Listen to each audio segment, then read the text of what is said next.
तो पहली हेडलाइंस वो ये है कि बिटकॉइन में उछाल ने कॉइनबेस को किया अभिभूत, एक क्रांति की शुरुआत का संकेत। यूनिस्वैप का नवीनतम प्रस्ताव, फी रिडायरेक्शन के साथ यूनी स्टेकर्स के लिए और अधिक रिवार्ड्स। अटकलों का बाजार गर्म, क्या जेफ बेजोस ने अमेजॉन स्टॉक को बेचने के बाद बिटकॉइन में $8.5 बिलियन का निवेश किया था। ब्लैक रॉक के बिटकॉइन ETF ने एक नया माइलस्टोन हिट किया है, $10 बिलियन के AUM का आंकड़ा किया पार। और आखिरी हेडलाइन, ब्लास्ट के प्री मेननेट की सफलता, $2 बिलियन से अधिक का TVM यानी कि टोटल वैल्यू लॉक्ड। नमस्ते, वेलकम टू डिजिटल दुनिया हफ्ते का सफर, जहां हम बात करते हैं हर हफ्ते Web3, ब्लॉकचेन और क्रिप्टो करेंसी की दुनिया की। मैं हूं मनीष, आपका होस्ट, और हमेशा की तरह मेरे साथ हैं अपूर्वा, हमारे डिजिटल जगत के गाइड। डिजिटल दुनिया में जो भी नया और ट्रेंडिंग है वो सब कुछ आप तक लेकर आते हैं, गहराई से एनालिसिस, लेकिन एक बहुत ही मज़ेदार बातचीत के साथ। आपको हर पल कुछ ना कुछ नया सीखने को ज़रूर मिलेगा इस चैनल पर। तो तैयार हो जाइए, अपने हेडफोन्स लगाइए और चलिए हमारे साथ इस डिजिटल सफ़र पर। तो सबसे पहले हम जान लेते हैं इस हफ्ते की या पिछले हफ्ते की कुछ ताज़ा तरीन हेडलाइंस पर। तो पहली हेडलाइंस वो ये है कि बिटकॉइन में उछाल ने कॉइनबेस को किया अभिभूत, एक क्रांति की शुरुआत का संकेत। यूनिस्वैप का नवीनतम प्रस्ताव, फी रिडायरेक्शन के साथ यूनी स्टेकर्स के लिए और अधिक रिवार्ड्स। अटकलों का बाजार गर्म, क्या जेफ बेजोस ने अमेजॉन स्टॉक को बेचने के बाद बिटकॉइन में $8.5 बिलियन का निवेश किया था। ब्लैक रॉक के बिटकॉइन ETF ने एक नया माइलस्टोन हिट किया है, $10 बिलियन के AUM का आंकड़ा किया पार। और आखिरी हेडलाइन, ब्लास्ट के प्री मेननेट की सफलता, $2 बिलियन से अधिक का TVM यानी कि टोटल वैल्यू लॉक्ड। तो इससे पहले कि हम इन हेडलाइंस को बहुत ही डिटेल्स में, बहुत ही विस्तार से समझे, हम जान लेते हैं कि पिछले हफ्ते का मार्केट अपडेट क्या रहा, मार्केट एनालिसिस क्या रहा। तो अपूर्वा, स्वागत है आपका हफ्ते का सफर में, और उम्मीद है कि आपका US का ट्रिप काफ़ी अच्छा रहा होगा। इससे पहले कि हम लोग मार्केट एनालिसिस की तरफ बढ़ें अपूर्वा, मैं चाहता हूँ थोड़ा बहुत कुछ मज़ेदार चीज़ें, जो आपका जो एक सफ़र रहा, कितना अद्भुत रहा, क्या नई चीज़ें आपने, थोड़ा संक्षेप में अगर आप बता सके तो हमारे सुनने वालों को भी मज़ा आएगा और मुझे भी आएगा। धन्यवाद मनीष। मेरी ट्रिप काफ़ी मज़ेदार थी। आपके साथ हमने एक लाइव रिकॉर्डिंग किया, वो बहुत बड़ी हाईलाइट थी मेरे लिए। जैसे आपको पता है, मैंने ETH डेनवर अटेंड किया था, तो वो भी बहुत ही मज़ेदार था। तो मेरे एक्सपीरियंसेस मिक्स है, क्योंकि मैंने लास्ट ईयर जब ETH डेनवर अटेंड किया था, और जितनी भीड़ थी उतनी भीड़ ये साल नहीं थी। लेकिन द ट्रेड ऑफ वॉज कि मैं काफ़ी सारे प्रोजेक्ट के साथ बहुत ही शांति से 5-10 मिनट तक गहराई में बात कर सकता था डेवलपर्स के साथ या फाउंडर्स के साथ, जो बिल्कुल ही मुमकिन नहीं था पिछले साल, राइट। तो ये काफ़ी इंटरेस्टिंग रहा, क्योंकि मुझे बहुत अच्छी जानकारी मिली बहुत सारे नए नए प्रोजेक्ट के बारे में। तो मैं स्पॉइलर अलर्ट देना चाहता हूँ कि हम आने वाले 2-3 हफ्तों में काफ़ी सारा कंटेंट लेकर आएंगे, जो मुझे मिला है ETH डेनवर में, जो नए कॉन्टेक्स्ट बने, जो नए प्रोजेक्ट्स डिस्कवर किए, उसके बारे में हम अगले 2-3 हफ्तों में काफ़ी चर्चा करेंगे। तो overall Manish, very excited and very happy with the experience. Thank you Apoorva, और मैं भी I am really looking forward for next few weeks. काफ़ी एक्साइटिंग जानकारी आपके पास है, और मैं स्पॉइलर नहीं देना चाहता हूँ, लेकिन just keep an eye on this space, और आपको कुछ बहुत ही मज़ेदार जानकारियाँ मिलने वाली हैं आने वाले हफ्तों में। तो अपूर्वा, चलिए फिर शुरू करते हैं। बताइए क्या है हमारी मार्केट अपडेट, क्या रही, क्या कुछ नया ताज़ा आपको देखने को मिला? मनीष, चलो मार्केट अपडेट चेक करते हैं। तो मार्केट अपडेट, मनीष, आपको क्या दिख रहा है? Green candles, green candles, green candles, यानी जी हाँ, हरियाली हरियाली हर तरफ। हरियाली है। बिटकॉइन एक हफ्ते के अंदर, लास्ट मंडे को बिटकॉइन 51,000 के आसपास था, और आज जब हम रिकॉर्ड कर रहे हैं, इट्स ऑलरेडी 68,000 क्रॉस कर चुका है। तो बहुत ही बड़ा जंप लगाया है। जैसे हमारी पहली हेडलाइन भी उसी वहीं पर हमारा ध्यान आकर्षित कर रही है, राइट। तो उसके बारे में खुल के बात करेंगे। ओवरऑल वीक ऑन वीक हम देख रहे हैं कि बिटकॉइन 30% के से ऊपर है, इथेरियम 20% के ऊपर जंप है, और टोटल मार्केट कैप 2.1 ट्रिलियन से लेकर अभी जो है 2.6 ट्रिलियन। तो ओवरऑल मार्केट कैप भी मनीष 25% से ज़्यादा अप है। Thank you Apoorva. धन्यवाद मनीष। चलो चलते हैं ब्रिजिंग जो वॉल्यूम है जो हर हफ्ते हम कवर करते उसके बारे में बात करते। तो ये हफ्ता भी काफ़ी मज़ेदार रहा है, राइट। तो हमने लास्ट हफ्ते भी यही कवर किया था कि जो फ्लो है वो हर चेन से इथेरियम की तरफ जा रहा है और बिटकॉइन की तरफ। तो ये दो बहुत बड़े बड़े केंद्र हैं जहाँ पर पूरे फंड डाइवर्ट हो रहे हैं। इसकी वजह से ही हमने जो आगे अभी बात की, बिटकॉइन और इथेरियम में इतना बड़ा उछाल देखने को मिला है। दूसरा एक संकेत जो हमें पता चलता है कि मार्केट में काफ़ी चहल पहल है, वो है इथेरियम गैस फी। यानी मनीष, अमूमन हफ्ते में मैं चेक करता हूँ, अगर कोई ट्रांजैक्शन करना होता है इथेरियम मेननेट पर, मैं नज़र रखता हूँ। मान लो 6 महीने से अगर मैं चेक कर रहा हूँ तो $8-10 से लेकर $30-40 का रेंज मिलता है हफ्ते में, विच वॉज स्टिल एक्सपेंसिव। लेकिन पिछले हफ्ते में अगर मैंने चेक किया है तो वो रेंज हो गई है $45-50 से $150 की। यानी इसका मतलब ये है कि इतनी एक्टिविटी हो रही है, इतने सारे लोग चहल पहल कर रहे हैं, ट्रांजैक्शन कर रहे हैं कि डिमांड बहुत ज़्यादा है। तो ये भी हमें एक संकेत देता है कि यूज़र्स एक्टिविटी काफ़ी उछाल पर है। तो ब्लॉकचेन पे स्प्रिंग आने को है। और लास्ट हम कवर कर लेंगे डेक्स वॉल्यूम। तो ये भी मैट्रिक्स बहुत बढ़िया है। ओवरऑल अगर हम देखें ना मनीष, पिछले हफ्ते से डिसेंट्रलाइज एक्सचेंज पर ऑन चेन जो वॉल्यूम रहा है वो करीबन $13 बिलियन का रहा है। तो सभी संकेत एक ही तरफ इशारा कर रहे हैं कि ऑन चेन एक्टिविटी काफ़ी ज़ोरों शोर से बढ़ रही है। तो it's a good time to be on chain और काफ़ी सारी अपॉर्चुनिटी वहाँ पर मिल सकती है। और हम अगले हफ्ते कवर करने वाले इथेरियम अपग्रेड जो 13 तारीख को हो रहा है, तो उसकी वजह से मुझे ऐसा लगता है कि ये नंबर बहुत ज़्यादा बढ़ने वाला है आने वाले महीनों में। तो वॉच दिस स्पेस। तो ये था क्विक मार्केट सेगमेंट अपडेट हमारा। धन्यवाद अपूर्वा। और हम बहुत ही क्विकली हमारी हेडलाइंस की तरफ बढ़ते हैं। जी हाँ अपूर्वा, तो चलिए हमारी पहली हेडलाइन को थोड़ा विस्तार से समझने की कोशिश करते हैं। बिटकॉइन में उछाल ने कॉइनबेस को अभिभूत कर दिया है और ऐसा लग रहा है कि ये एक नई क्रांति की शुरुआत के संकेत हैं। क्या जानकारी है आपके पास? चलिए मैं आपके साथ एक स्क्रीन शेयर करता हूँ। तो पिछले हफ्ते जब मैं डेनवर में था, ईस्ट डेनवर, तो लगातार बिटकॉइन की प्राइस हर 15-20 मिनट में जंप हो रही थी। तो मुझे हालांकि मैं इतना चेक नहीं कर रहा था, लेकिन जब भी मैं नेटवर्क में आता था तो मुझे नोटिफिकेशन आ रहे थे और मुझे समझ में नहीं आ रहा था क्या हो रहा है। और शाम को जब मैं वापस आकर मैंने तहकीकात की कि क्या हो रहा है, तब पता चला कि इतना वॉल्यूम और इतनी यूज़र एक्टिविटी बढ़ गई थी कॉइनबेस के ऊपर खास करके, कि लोगों का जो अकाउंट बैलेंस है वो ज़ीरो दिखा रहा था।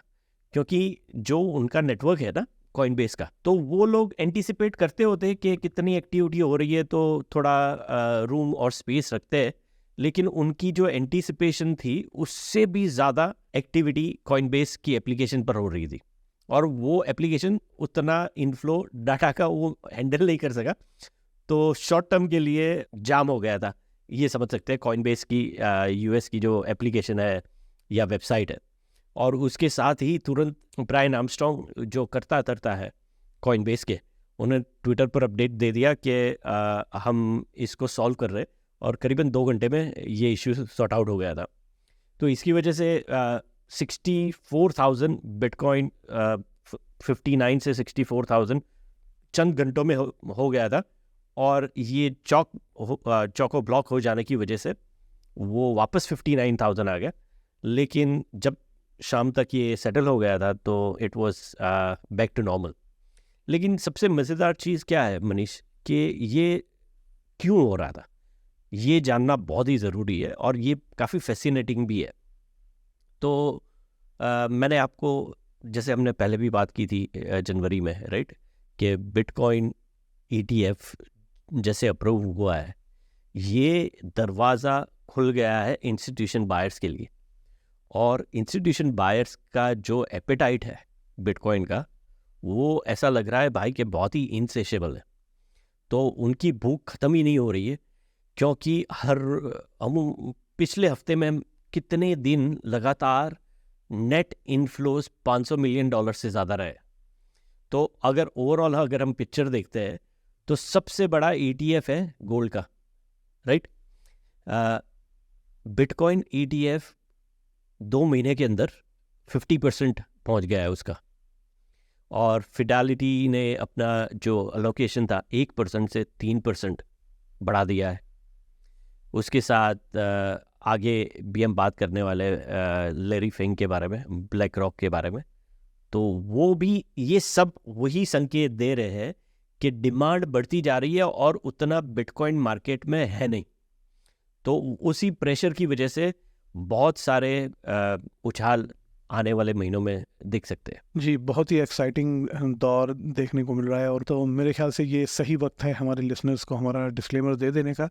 तो दोस्तों, इस पॉडकास्ट का जो उद्देश्य है, वो उद्देश्य आपको पूरी तरीके से जो ब्लॉकचेन की दुनिया है, जो डिजिटल दुनिया है, जो क्रिप्टो करेंसी की दुनिया है, उसकी जो पेचीदगियाँ हैं, जो उसका जो माया जाल है, उसको समझाने के लिए है।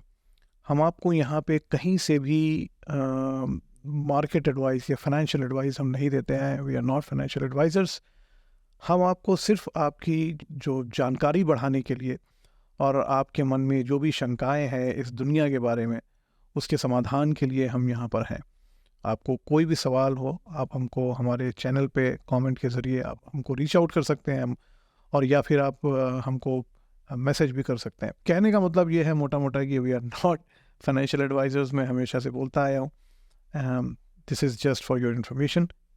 अगर आपको निवेश करना है तो आप अपना रिसर्च खुद करें या किसी फाइनेंशियल एडवाइज़र से संपर्क करें। तो चलिए दूसरी जो हमारी हेडलाइन है उसकी तरफ बढ़ते हैं और उसको थोड़ा सा विस्तार से समझने की कोशिश करते हैं।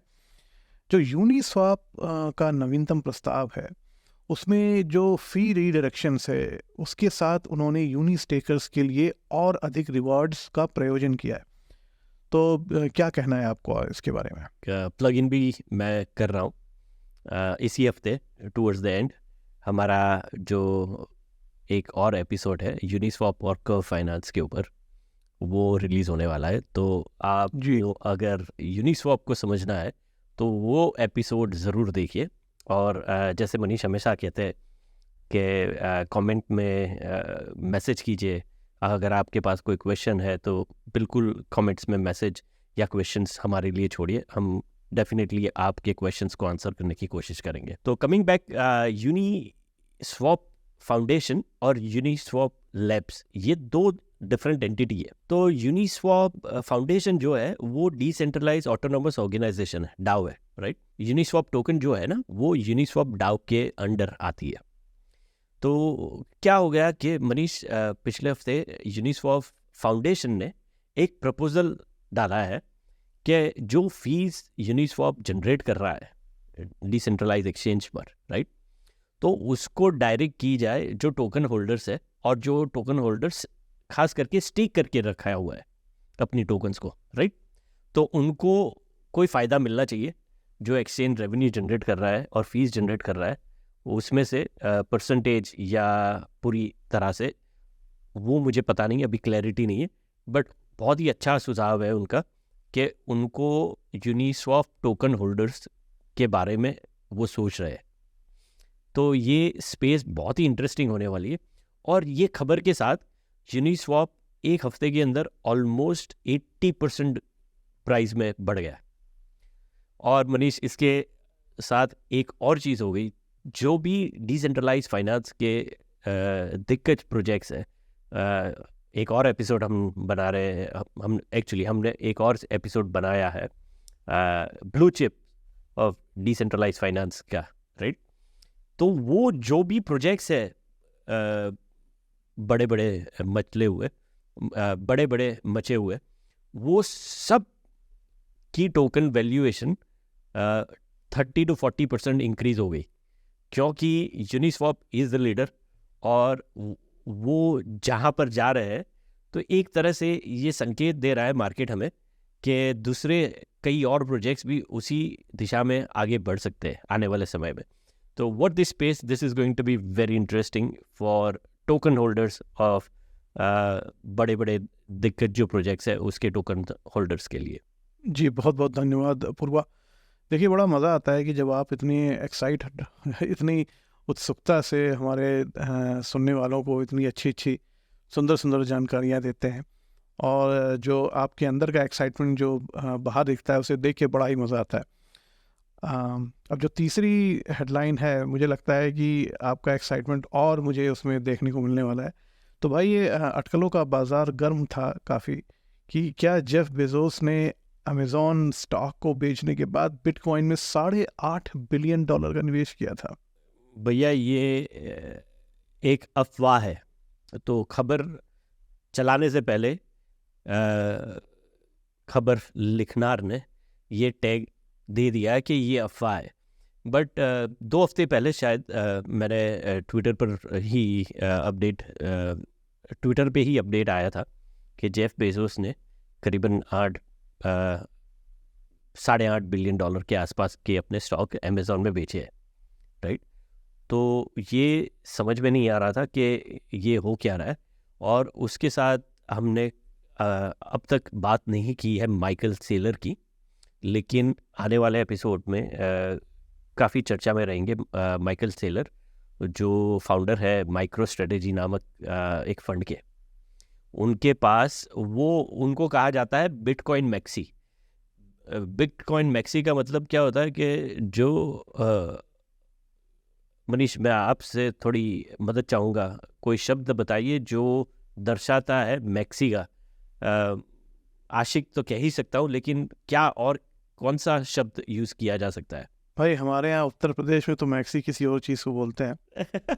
आशिक, अब आशिक को आशिक ही कहेंगे और क्या कहेंगे। आवारा आशिक भी बोल सकते हैं, एक अच्छा आशिक हो सकता है, बुरा आशिक हो सकता है, आवारा आशिक हो सकता है, किसी के प्यार में पागल हुआ आशिक भी हो सकता है। ये मुझे लास्ट वाला बहुत पसंद आ गया। तो ये बिटकॉइन के प्यार में मारा हुआ बिटकॉइन का सबसे बड़ा आशिक है माइकल सेलर। अच्छा। ये माइक्रो स्ट्रेटेजी के द्वारा पिछले 3 साल से बिटकॉइन खरीदे जा रहा है। तो जब बिटकॉइन गिर रहा है तब ये खरीदता जा रहा है और खरीद रहा है। तो और इतना बड़ा वो आशिक है बिटकॉइन का, और उसके पीछे की जो टेक्नोलॉजी है और उसकी जो विजन है वो काफ़ी अच्छी तरह से उसको आर्टिकुलेट करता है। तो अगर आपको नेट पर, यूट्यूब पर, कहीं पर भी दिखने को मिलेगा तो आपको पता चलेगा कि वो कितना प्रभावित है ये टेक्नोलॉजी से। तो ये जेफ बेजोस की एक पार्टी थी लास्ट ईयर, और वहाँ पर माइकल सेलर को इनवाइट किया गया था। तो मुझे ये लगता है कि जितना मैंने पढ़ा है कि ये स्पेक्यूलेशन के दौर पर ये अफवाह का बाज़ार गर्म हो गया कि जैसे ही पता चला कि जेफ बेजोस ने अपनी पोजीशन अमेज़ॉन में बेची है, तो बोले भैया इसको इन्फ्लेशन हेज करने के लिए ये कहाँ पर रखेंगे, कैश में तो रखेंगे नहीं। वेरी अनलाइकली कि कोई भी बंदा इतना सारा कैपिटल पार करके बैठेगा, और वो भी इन्फ्लेशन जो तेज़ी से बढ़ सकता है। तो उसके कारण ये स्पेक्यूलेशन मुझे लगता है कि ये ट्विटर पर हो रहा था। बट इसको मज़ेदार खबर की तरह ही रखते, इसको सीरियसली लेने की ज़रूरत नहीं है।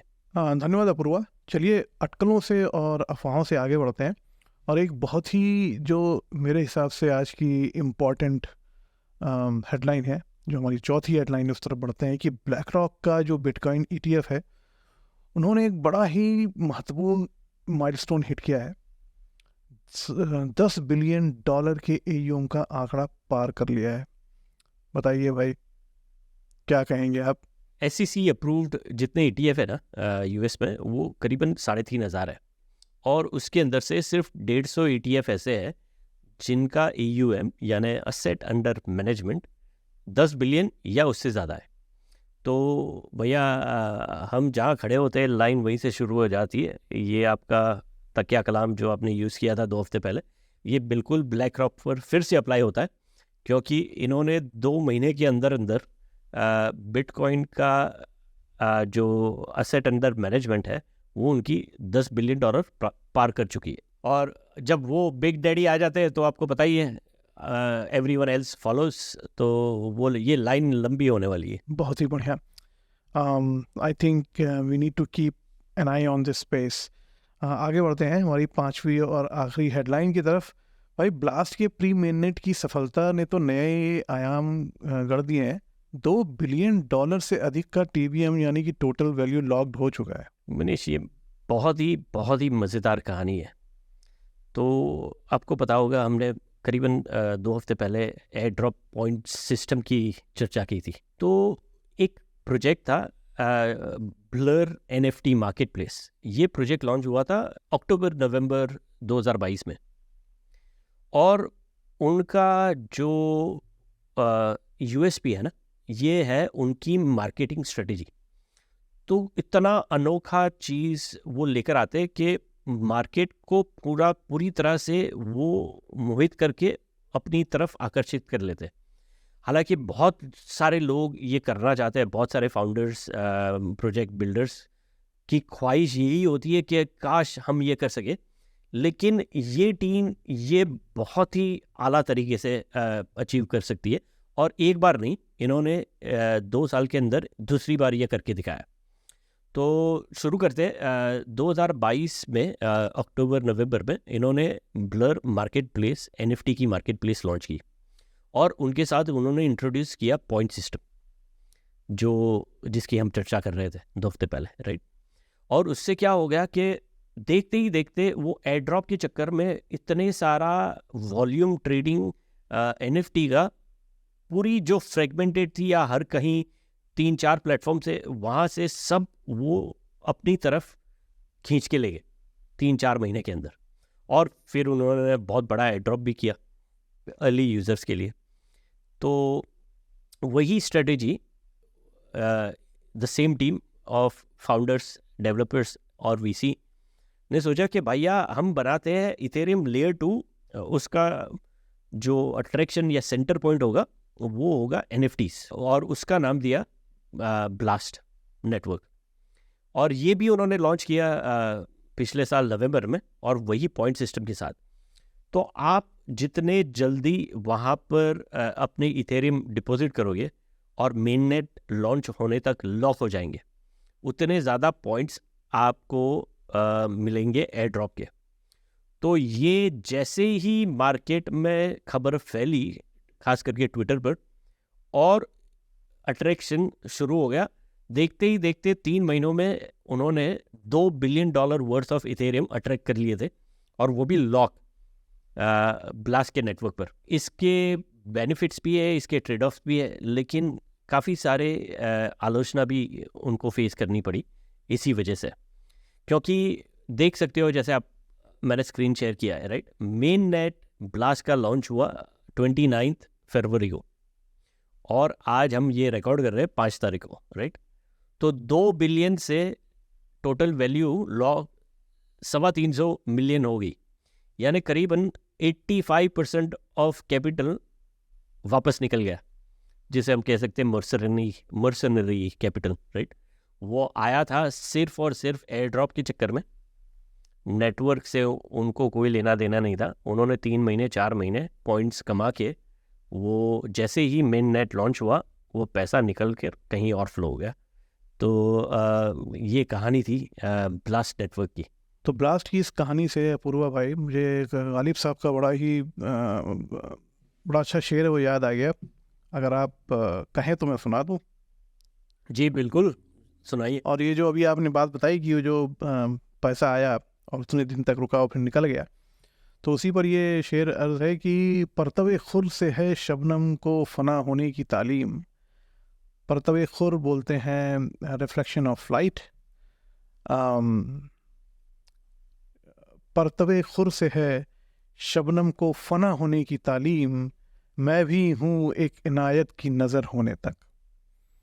तो देखिए वो जैसे ही सन का रिफ्लेक्शन आया, जो शबनम है, जो ओस की बूंद है, वो उसको पता है, उसको ये तालीम दी जा चुकी है कि उसको फना होना है।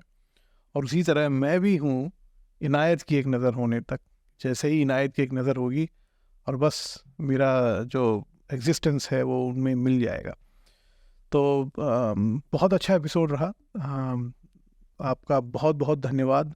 और दर्शकों, ये था हमारा आज का हफ्ते का सफ़र। और आप, मुझे हमेशा की तरह ये उम्मीद है कि इस सफ़र में भी आपको मज़ा तो आया ही होगा, साथ ही साथ आपको नया कुछ ज़रूर सीखने को मिला होगा। तो हमें फॉलो करते रहिए और मज़ीद डिजिटल खजानों की खोज में।